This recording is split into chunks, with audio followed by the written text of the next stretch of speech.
l'embête là parce que c'est pas prévu. Mais au niveau pratique, parfois en tant que pasteur, est-ce que tu as besoin de te faire violence et te taire? Oui, tout à fait. En tant que pasteur, je ne sais pas si vous avez remarqué, c'est un peu trop fort pour ma voix. Je parlerai plus bas.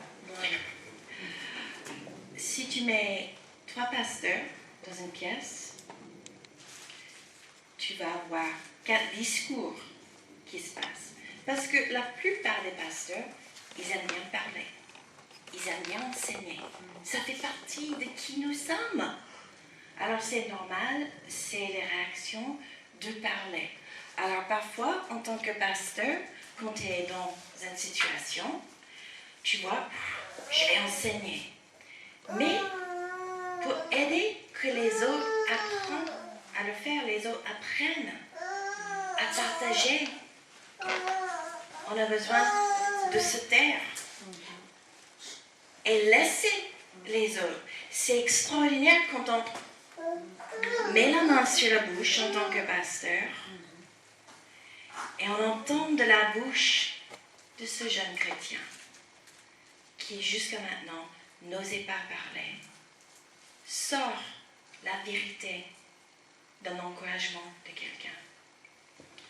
Claudia, tu viens ici un instant.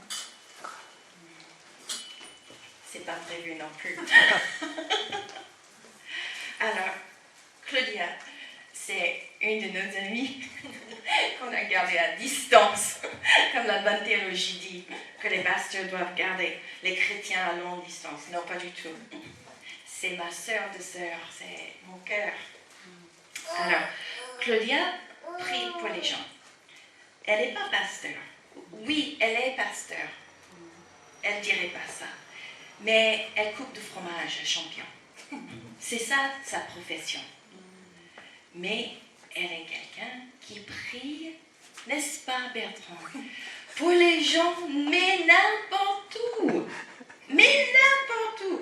Dans le frigo, à Champion, dans la rue, dans les voitures, ou encore partout, où les gens se trouvent. À n'importe quelle heure, parfois 1h du matin. N'importe quelle heure. Son mari n'est pas très du soir. Et quand on est invité, et lui il est en train de dire, allez on va rentrer, je suis fatiguée. Et Claudia, cet Esprit Saint lui parle, dit, est-ce qu'on peut prier pour toi?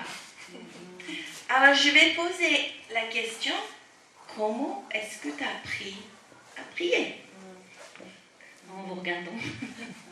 En nous regardant.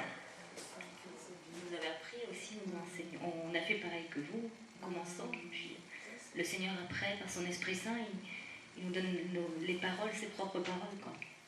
Et au début, quand par exemple on était ensemble et tu nous dis, tu as appris en nous regardant, toi tout de suite tu disais, ah c'est moi qui va le faire cette fois-ci.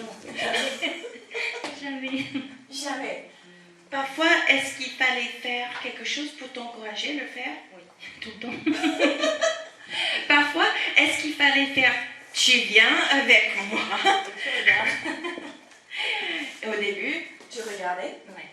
Et puis après, On le faisait ensemble. et puis après, on faisait ensemble. Et puis après, Tout seul.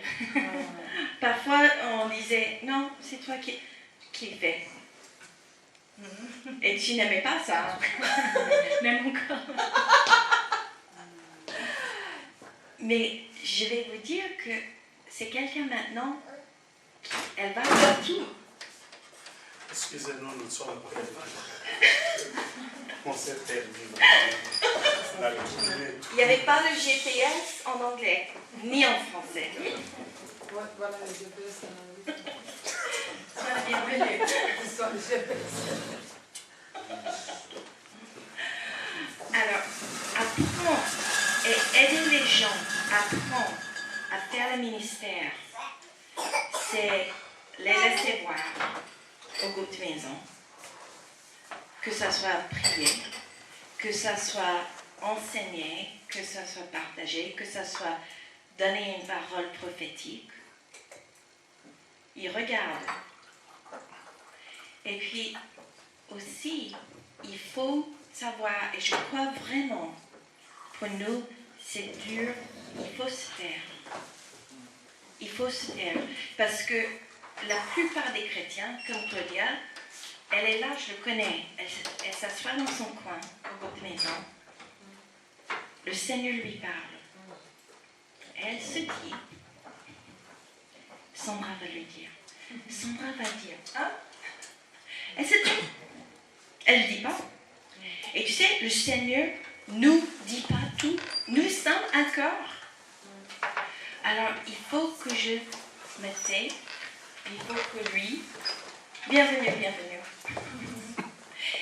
Qu'on se tait, nous, pour vraiment pousser les chrétiens à prendre place. Et puis après, il faut les prendre.